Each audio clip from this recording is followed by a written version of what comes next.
Hi everyone, I have decided that for my next morning short series I'm going to do this page from Small Victories by Johanna Basford.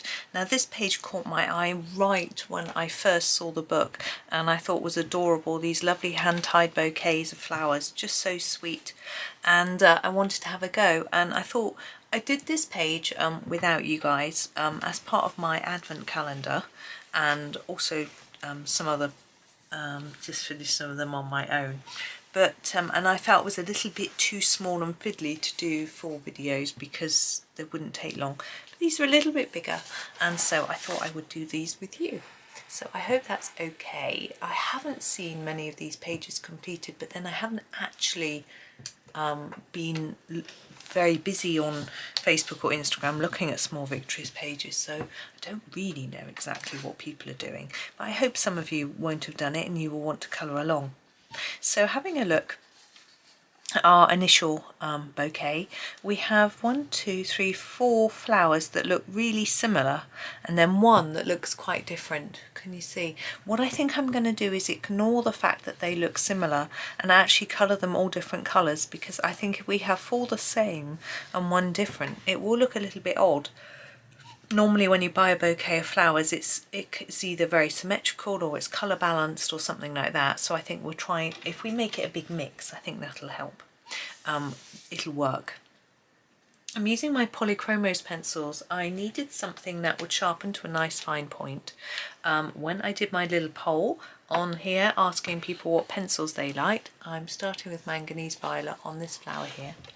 Polychromos did come up as fairly popular, and we need something that we can sharpen to a fine point, that I have a nice range of colours and that sort of thing. So that's why I've chosen these.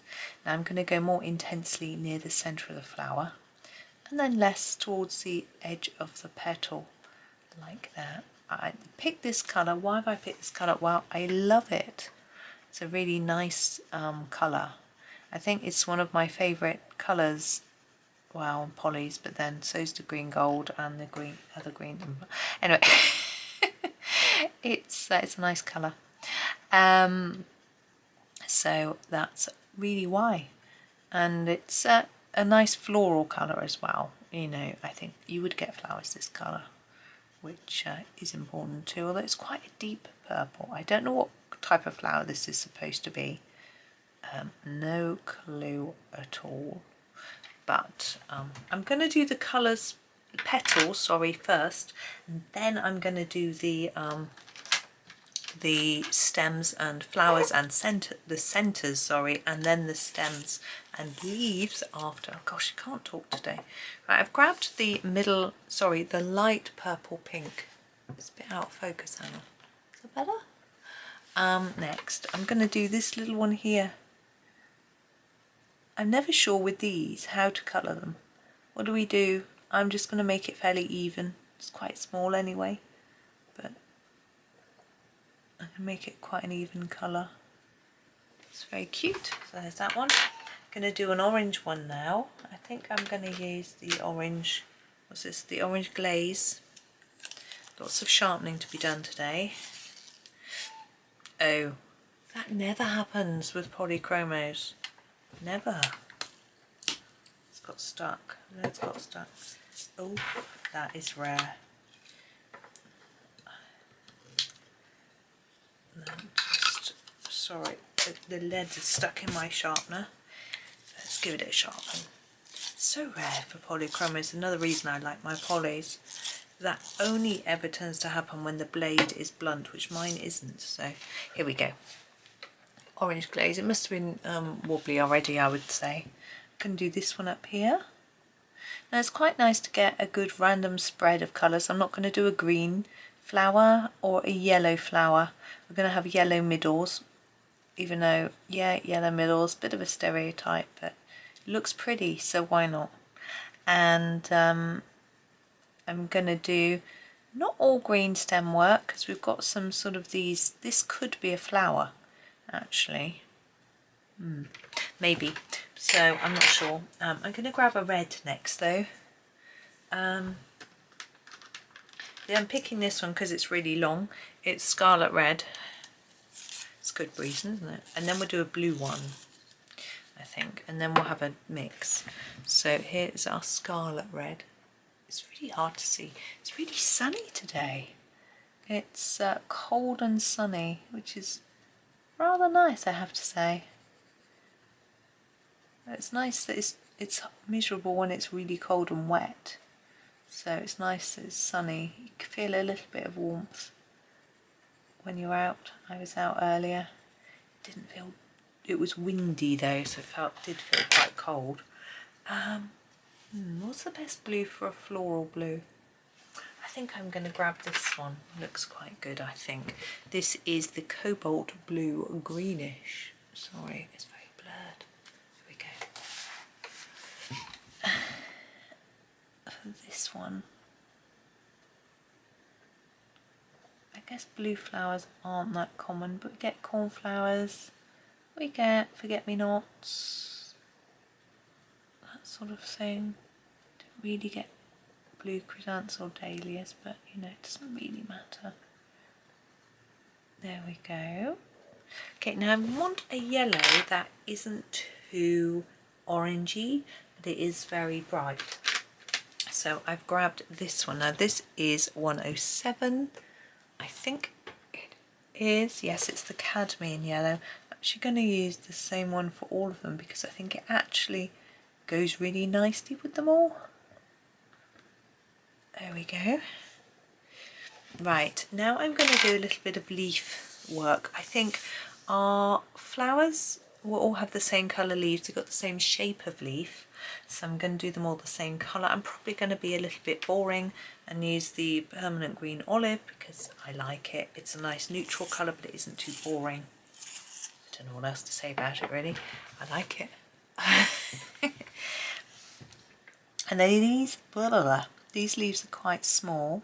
I'm going to try and fade towards the top of the tip, but it's quite tricky in such a small space, just like it was with the petals. I just do the best I can.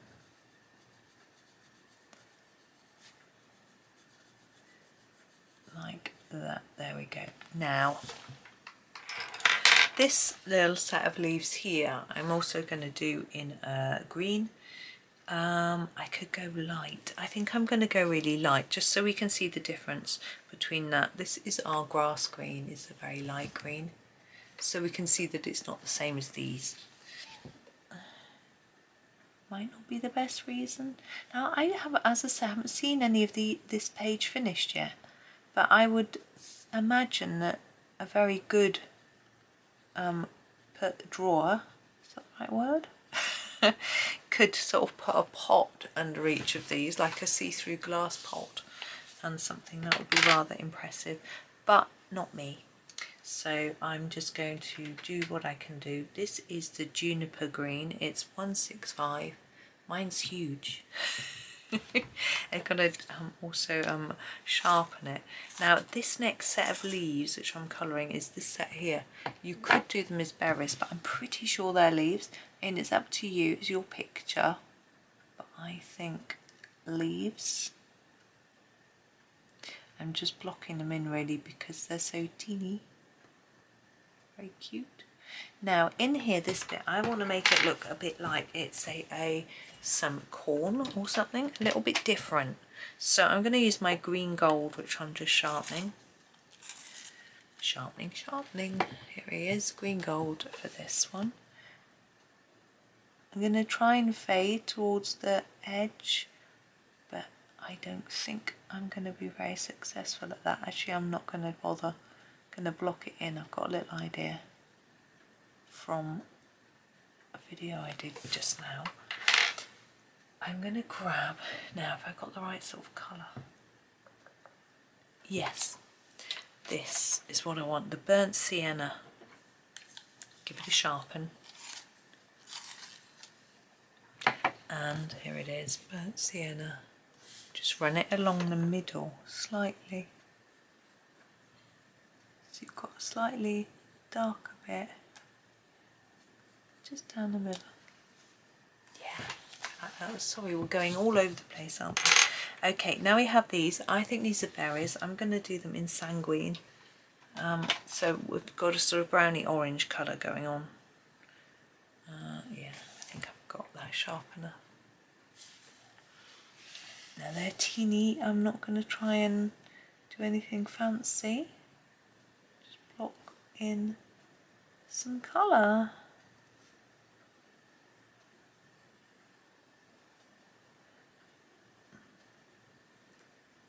There we go. Now we have got this ribbon on here. I think we need to just put a little bit of colour on there. Got quite the rainbow, haven't we? What should we do? Let's go for a different colour to one that we have already used. I'm thinking this one. This is the crimson I'm going to use. And I am going to... Here we go. Crimson. So we've got the bit where it's tied around here, which needs blocking in there. Whoops. But I'm also going to just put a little bit over the top of here.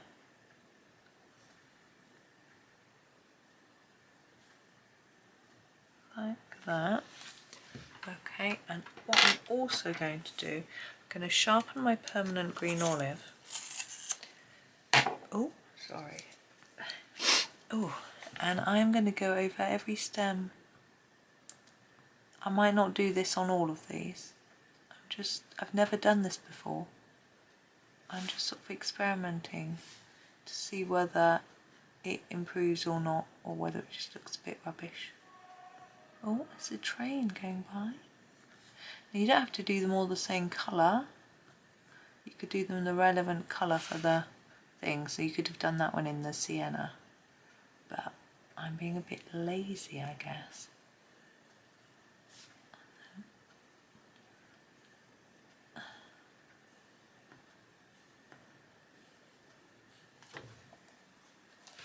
There we go. I'm not sure. I'm going to finish off with a bit of white pen. I'm going to use my Sakura 5, if I can find it. Yeah, Jelly Roll 5, because it's got really fine tip and we've got, you know, small spaces. So I'm going to put a little bit on each of my berries. Believe me, there is a bit there. And then a few dots at the bottom of each petal. I'm gonna, sorry, sniffing away, I need to blow my nose, but I just want to get this done because I'm excited. I don't know why my nose always runs when I'm making videos. I guess I do have allergies. I never thought I would say that, but I do. Something makes my nose react, definitely. There we go, it's very delicate, and actually I like it like that. You could use a thicker pen, get a much bigger dot if you wanted, but as I say, I rather like it. Come on, page, sit nicely. There we go. I rather like it just with the really light and subtle dots, but I might do heavier dots on the next one. But there is our first one, and I loved that. I had such fun. So I'm looking forward to doing the next one another day. I'm hoping to just run this series right through, but I may not. It depends what else comes along. Sometimes I can't really predict what videos are going to come next because I get a book to review, or I don't know, something happens, but hopefully I can run this one right through. But there's the first one, so thank you for watching. Please do like, comment and subscribe. It does help the channel to grow, helps more people enjoy our love of colouring, which is always so important to me, and hopefully to you as well. But thank you so much, have a super day and happy colouring.